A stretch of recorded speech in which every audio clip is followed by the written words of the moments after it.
यस्सङ्कल्पात् तपति तपनो वाति वातः समिन्धे वह्निरधते धरणिरुदधीर्लङ्घते नैव वेलाम् सोऽयं श्रीमान् निखिलजगताम् अन्तरात्मावतीर्णो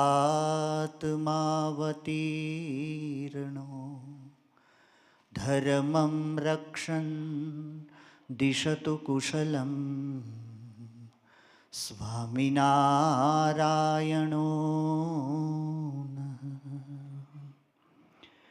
नीलाम्बुजश्यामलकोमलाङ्गं सीतासमारोपितवामभागम् पाणौ महासायकचारुचापम्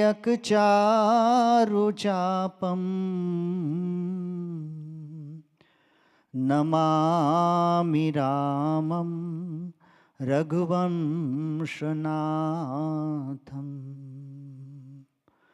श्रीगुरुचरणसरोज निजमनमुकुर सुधारी भरनव रघुवर बिमल जस जोदायक फल चारि। श्री स्वामीनारायण भगवान की जय। अक्षर पुरुषोत्तम महाराज की जय। सियावर रामचंद्र भगवान की जय। श्री राधा कृष्ण भगवान की जय। श्री उमापति शंकर भगवान की जय। भगत जी महाराज की जय। शास्त्री जी महाराज की जय। योगी जी महाराज की जय। प्रमुख स्वामी जी महाराज की जय। गुरु हरि श्री महंत स्वामी जी महाराज की जय। सब संतन की जय। श्री राम कथा भारतवर्ष की अत्यंत प्रसिद्ध कथा। उस कथा के माध्यम से हम परिवार के मूल्यों को समझने का प्रयास करेंगे। आज हम सभी का सौभाग्य है कि विश्व का सबसे बड़ा प्रसिद्ध मंदिर BAPS हिंदू मंदिर अबू धाबी में प्रथम बार इस मंदिर की प्रतिष्ठा के बाद हम त्रिदिवसीय श्री राम कथा का लाभ प्राप्त करने जा रहे हैं। यह मंदिर गुरुदेव प्रमुख स्वामी जी महाराज का एक आर्ष दर्शन था, जो आज साकार रूप में हम सभी के सामने प्रत्यक्ष है। प्रगट गुरु हरि महंत स्वामी जी महाराज की पवित्र पारदर्शक साधुता, उनका ये प्रदान है। उनकी साधुता के बल पर, उसके प्रभाव से आज इस देश में ये सुंदर मनोरम मंदिर प्रस्थापित हुआ है। ये मंदिर अबू धाबी के राजा महामहिम शेख मोहम्मद बिन जायद अल नहियान साहब, उनकी धार्मिक उदारता का प्रतीक है। ये मंदिर भारत और संयुक्त अरब अमीरात, ये दोनों की मैत्री और एकता का एक सुंदर प्रतीक है। और ये मंदिर हमारे आदरणीय पूज्य ब्रह्म विहारी स्वामी जी, पूज्य संतों, आप सभी समर्पित सन्निष्ठ हरिभक्तों, उनका भक्ति में जो पुरुषार्थ है उस पुरुषार्थ का फल है। ये मंदिर लाखों की आस्था का साकार रूप है, जहाँ बैठकर आज आस्था पूर्वक ये कथा का हम श्रवण कर रहे हैं। आने वाली पीढ़ी को ये मंदिर एक दीप स्तंभ की भांति हमेशा के लिए मार्गदर्शन देता रहेगा। संवादिता, प्रेम, मैत्री, सौहार्द और समरसता के भावों का। आज हमारा सौभाग्य रहा कि इस कथा के प्रथम ही दिन हमें पूज्यपाद परम श्रद्धेय निरंजनी पीठाधीश्वर आचार्य महामंडलेश्वर पूज्य स्वामी कैलाशानंद गिरिजी महाराज के आशीर्वचन प्राप्त हुए। मंदिर में दीप प्रज्वलित होता है, आरती होती है, दीप प्रकट किया जाता है। दिया मिट्टी का हो सकता है, ज्योत मिट्टी नहीं होती। दिया कोई भी देश का हो, ज्योत शाश्वत होती है, सनातन होती है, नित्य होती है। जब विश्व भर के लोग माटी के अन्वेषण में लगे थे, उस माटी को निखारने में, सुधारने में, उभारने में, सजाने में लगे थे, तब कुछ लोग ऐसे थे जो माटी के भीतर में जागता हुआ चैतन्य पुरुष, उसकी आराधना में लगे थे। और जिसने उस चैतन्य पुरुष का साक्षात्कार कर लिया, उसने विश्व की आध्यात्मिक चेतना को ऊंचाई पर ले जाने के लिए बहुत बड़ा प्रदान किया। और ऐसे दो महापुरुषों का आज हम इस मंच पर से प्रथम स्मरण और वंदन करते हैं, महर्षि वाल्मीकि जी और श्री वेद व्यास जी। यदि महर्षि वाल्मीकि जी नहीं होते तो हमारे पास रामायण नहीं होती, रामायण नहीं होती तो श्री राम नहीं होते। और महर्षि वाल्मीकि जी के रामायण ग्रंथ के आधार पर अनेकों रामायणों की रचना हुई है, वो कथा हमारे पास नहीं होती। और श्री वेद व्यास जी का शास्त्र श्रम नहीं होता तो कृष्ण के पावनकारी चरित्र हमारे पास नहीं होते। भगवान स्वामीनारायण जी के परमहंस नहीं होते तो भगवान स्वामीनारायण जी की वो अद्भुत दिव्य परावाणी और उनके दिव्य चरित्र आज हमारे पास उपलब्ध नहीं होते संभवतः।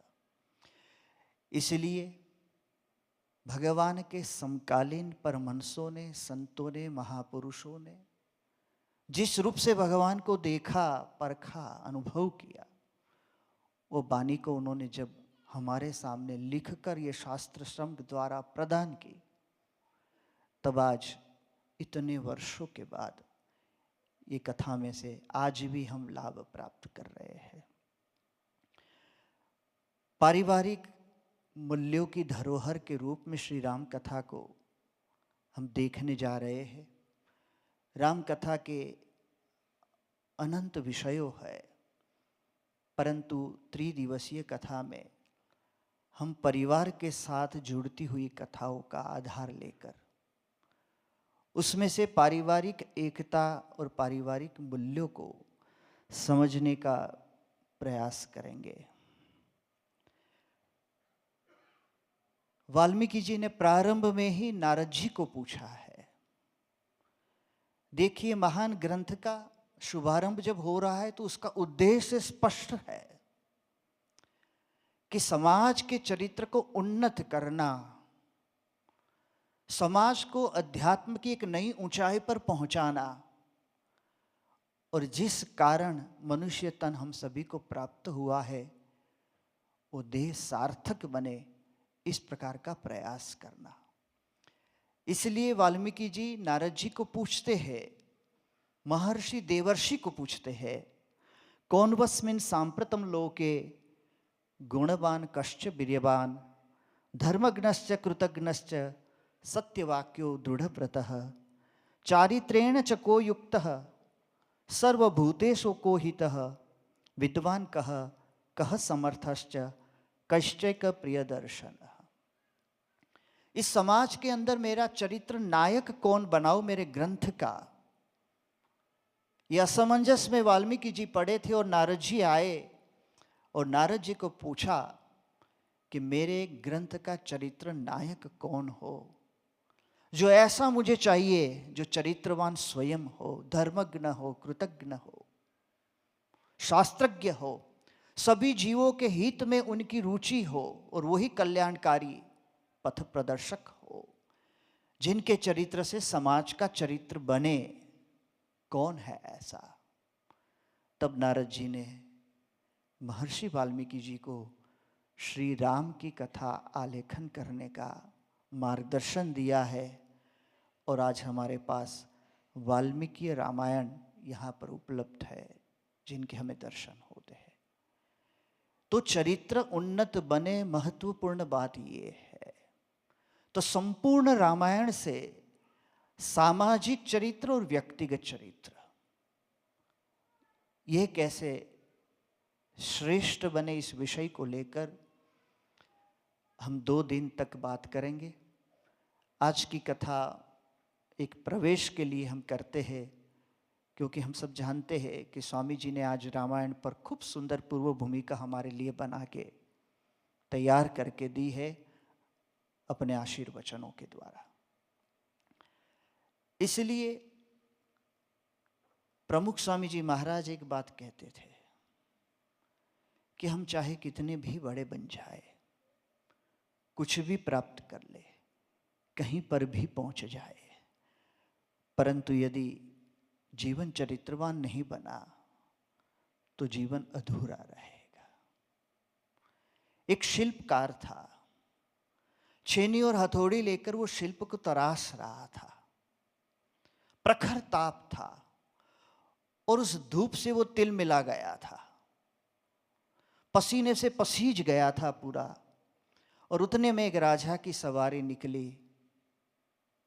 ठाठ बाट से राजा पालखी पर बैठा था, 4 कहारों ने पालखी उठाई थी, राजा का जय जयकार हो रहा था, बाजे बज रहे थे, गुलाल उड़ रहा था, लोग भारी भीड़ में राजा को देखने के लिए एकत्र हुए थे।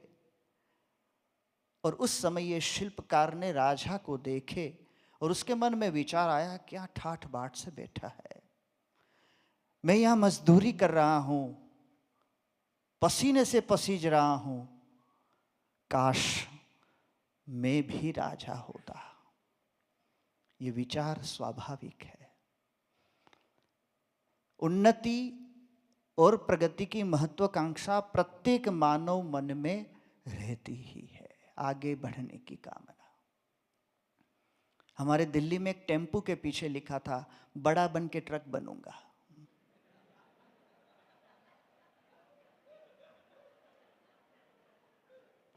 ये इच्छा सभी की रहती है। इसको कहते हैं महत्वाकांक्षा। इसके मन में ये विचार आया, काश मैं भी राजा होता। और एक चमत्कार सा हुआ, वो राजा बन गया। सच में वो राजा बन गया। अब उसकी सवारी निकली है, पालकी पर बैठे हुए हैं, 4 कहारों ने पालकी उठाई है, जय जयकार हो रहा है, परंतु धूप अभी भी है। और वो राजा सूर्य के सामने देखता है, उसकी आंखें चुंधिया गई, वो देख नहीं सका। और उसको लगने लगा, कितना बड़ा सम्राट, एक छत्र शासक में, और सूर्य के सामने नहीं देख सकता हूं, क्या तेज है, काश मैं भी सूर्य होता। चमत्कार ये हुआ, वो सूर्य बन गया। जब वो सूर्य बन गया तो अपने प्रचंड रश्मि से सारे संसार को दग्ध और तप्त करने लगा। सब लोग दौड़ दौड़ कर छांव में जाने लगे। उसको लगने लगा, ऐसा तेज, ऐसा प्रभाव, ऐसा प्रताप मैंने कभी देखा नहीं। उसको लगने लगा मेरे जैसा तेजस्वी दूसरा कोई है नहीं। उतने में एक बादल आया, सूर्य के आगे आकर खड़ा रह गया, सूर्य को ढक दे दिया। इतना तेजस्वी भगवान भास्कर क्षण भर के अंदर तेजहीन निस्तेज हो गए। और सूर्य को लगने लगा क्या सामर्थ्य है, पल भर में मेरे सारे तेज को हर लेने का सामर्थ्य। काश मैं भी बादल होता। अब वो बादल बन गया। उसको लगा सबसे पहले मैं सूर्य को ढक दूं, ताकि मेरे ऐश्वर्य का, मेरे प्रभाव का, मेरे प्रताप का सारे संसार को पता लगे। और जैसे ही वो सूर्य को ढकने के लिए उस दिशा में जा रहा था, कोई घसीट कर खींच कर उसको कोई अलग दिशा में ले जा रहा था। कौन था वो? हवा, पवन। और उसको लगने लगा मैं मेरी मर्जी से कहीं जा नहीं सकता, मेरे पास कोई दिशा नहीं है और कोई गति नहीं है। कोई एक ऐसा सामर्थ्य है जो दिशा और गति दोनों देता है, तब मेरी गति होती है। क्या पवन की शक्ति है। काश मैं भी हवा होता। और चमत्कार का ये सिलसिला चला, वो भी हवा बन गया। बवंडर उठा, आंधी आई, तूफान चला, हवा ने अपना सामर्थ्य दिखा दिया। बड़े बड़े वृक्षों को जड़ समेत उखाड़ उखाड़ कर फेंक दिए, सब कुछ तहस नहस कर दिया। उसको लगा मेरे जैसा समर्थ कोई है नहीं। परंतु हवा ने देखा पत्थर की एक शीला टस से मस नहीं हुई थी, उस पर हवा का कोई प्रभाव नहीं था। उसको लगने लगा कितना अड़ीग अटल ये पत्थर, ये पर्वत, ये पहाड़ है। काश मैं भी पत्थर होता। बस ये विचार ही कर रहा था, वो पत्थर बन गया। अब उस पर नहीं कोई हवा का प्रभाव, उस पर नहीं कोई सूर्य का प्रभाव, नहीं उस पर कोई बादल का, वर्षा का प्रभाव। उसको लगने लगा अब मैं अजेय बन गया। उतने में एक शिल्पकार छेनी और हथौड़ी लेकर आया।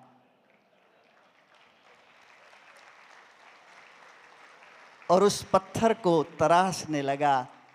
तब खुरदरा, उपल सा, कुबड़ा पत्थर विचार करने लगा क्या सामर्थ्य उस उंगलियों में है जो एक अनगढ़ पत्थर को एक सौंदर्य शिल्प में रूपांतरित कर दे। इसके एक एक अंग को उभारे, निखारे, सजाए और इतनी नजाकतता समर्पित कर दे कि वो सौंदर्य शिल्प स्वयं मंदिरों में देव प्रतिमा के रूप में प्रतिष्ठित हो जाए और लाखों के परम श्रद्धेय बन जाए। क्या सामर्थ्य है शिल्पकार में। काश मैं शिल्पकार होता।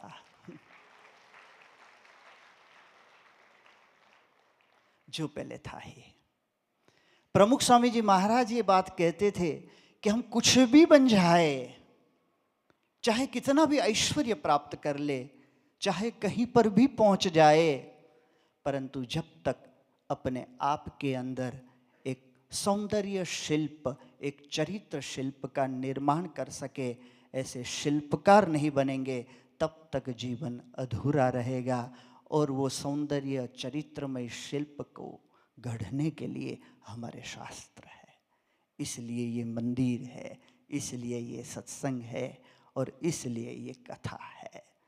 इसलिए त्रिदिवसीय इस कथा के अंदर एक सुंदर चरित्रमय शिल्प का निर्माण स्वयं को अपने आप में करना है।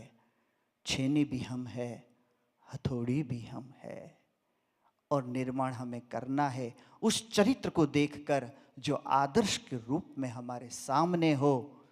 और वो चरित्र भगवान स्वामीनारायण जी की कृपा से ऐसे दिव्य गुणातीत गुरु हमें मिले हैं, जिनके आशीर्वाद है, प्रेरणा है, उनका स्वयं का अपना जीवन है जो हम सभी के पथ को आलोकित करता है।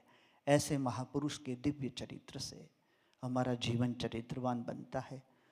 इसलिए कथा के मुख्य विषय में आज मात्र हमने प्रवेश किया है, क्योंकि कथा की सुंदर पूर्व भूमिका स्वामी जी आज आशीर्वचन में हमें देकर गए हैं। घड़ी कहती है समय हो चुका है, और समय का सम्मान करना वो स्वयं हम सभी का अपना सम्मान होता है। इसलिए आज की कथा को इतनी पूर्व भूमिका के साथ हम विराम देते हैं, परंतु आने वाले 2 दिन के विषयों को हम स्पष्ट रूप से समझ सके, इसलिए इतनी भूमिका पर्याप्त थी कि महान बनना हो तो परिवर्तन अंदर ही करना पड़ेगा। एक प्रसंग कहकर आज की कथा को विराम दे। समुद्र के तट पर बच्चे खेल रहे थे और उसमें एक बालक ऐसा था जिसकी चमड़ी का रंग काला था। वो अपने आप में मायूस था, क्षोभ का अनुभव कर रहा था, हीन भाव उसके मन में पनप रहा था कि बाकी के बच्चे गोरे हैं और मैं काला हूं। उतने में गुब्बारे वाला निकला। वो गुब्बारा बेच रहा था। बच्चे उससे खरीदने लगे। किसी ने पीले रंग का खरीदा, किसी ने लाल रंग का खरीदा, किसी ने हरे रंग का खरीदा, किसी ने सफेद रंग का गुब्बारा खरीदा। परंतु उस बालक ने देखा जिसकी चमड़ी का रंग काला है कि कोई बालक ने काले रंग का गुब्बारा नहीं खरीदा। इसलिए उसका हीन भाव और बढ़ गया। उसको लगने लगा ये रंग किसी को पसंद नहीं है। मन में बड़ा मायूस हुआ। गुब्बारा वाला वहां से जा रहा था। बच्चे खेलते खेलते चले गए। तब ये बालक गुब्बारे वाले के पास पहुंचा और कहने लगा, अंकल, क्या ये काले रंग का गुब्बारा आकाश में ऊपर उड़ सकता है? गुब्बारा वाला समझ गया कि इसके मन में क्या रम रहा है।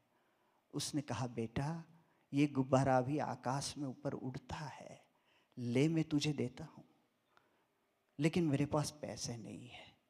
बोले, कोई बात नहीं, मेरी तरफ से भेंट, ले ये गुब्बारा। एक काले रंग का गुब्बारा उसके हाथ में थमाया। अभी भी वो अपने हाथ से उसको छोड़ते हुए डर रहा है कि कदाचित ये आकाश में ना जाए तो। परंतु डरते डरते अपने हाथ से उसने गुब्बारा छोड़ा और गुब्बारा बड़ी मस्ती से आकाश में ऊपर उड़ने लगा। ये देखकर वो बालक प्रसन्न हो गया, खुश हो गया। उसको प्रसन्न देखकर गुब्बारे वाले ने कहा, देख बेटा, एक सत्य तुझे कहता हूं, ये गुब्बारे का बाहर का काला, पीला, हरा, नीला, सफेद रंग उसको ऊपर नहीं ले जाता, उसके भीतर का तत्व उसको ऊपर उठाता है। हमारा बहिरंग कुछ भी हो, वो हमें महान नहीं बनाता। भीतर का आत्म तत्व, परमात्म तत्व, चरित्रमय जीवन, सदाचारी जीवन, मूल्यनिष्ठ जीवन, वही जीवन की वास्तविक महानता है जो हमें ऊंचाई पर पहुंचाती है। इस ऊंचाई को प्राप्त करने के लिए जो आध्यात्मिक ऊंचाई है, ये सत्संग है, ये मंदिर है, ये दिव्य स्थान है, ये संतों है। उनके सानिध्य में आगे की कथा 2 दिन तक हम श्रवण करेंगे। सभी को प्रणाम, वंदन। जय स्वामीनारायण। श्री स्वामीनारायण भगवान की जय। स्वामी नारायण नारायण नारायण, स्वामी स्वामी नारायण नारायण नारायण, स्वामी नारायण